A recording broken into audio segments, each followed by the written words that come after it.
Okay, we're just doing a little informal exercise here to introduce the idea of moving chi sao.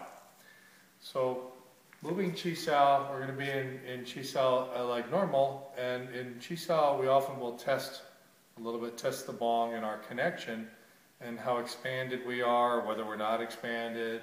So what we want to do here though, is I'm going to kind of start to move in on him. And he's going to respond without overdoing it. He's doing great. Now I want him to come back this way. You see how I kind of led it a little bit? He did good. What happens a lot of times when you lead it, the person will really collapse. You notice that he sunk down. He's just starting to learn this. He sunk down when we did it, even though he did very well. So I want to push a little bit. Calm down. I want to push a little bit. I want to pull a little bit. We're not actually running and catching yet, although we could. But what we're doing here is, so his hands are way down, his focus is way down, and so we're introducing this. So we're going to walk, he's going to come in, and I'm going to come back, he's going to come in. See how when he went back, how it loosened, and we weren't really even in chi sao range stuff for a minute.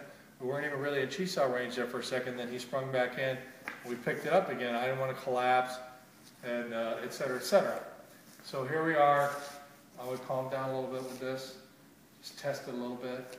And so the other thing is, when you come in and you test on, for instance, I'm moving in on him, and it'll be the same way for him on me. When I come in, I don't want to go like this and then press. And I also don't want to go like this and then press. I want to be right here. There should be a connection there so that I can press like that and roll.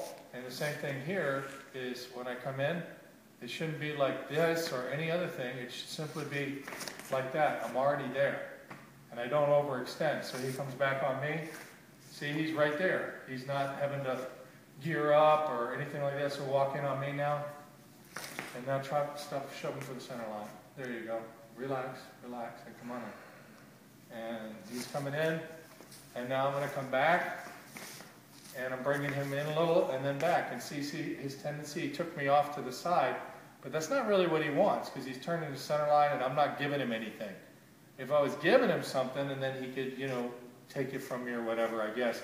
But when he goes off to the side with nothing coming, I'm simply going to hewn, because that's right there in your second form where you hewn.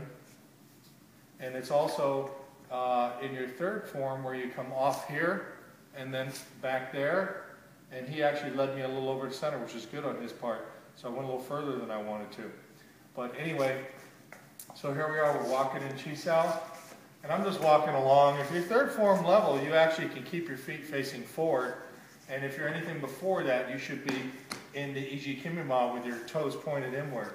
So we're just walking and pulling, walking and pulling. So that's the first stage of walking in chi sao and getting used to it and feeling that, am I expanded, am I connected, am I going clunk, clunk, which you don't want to do in regular chi sao.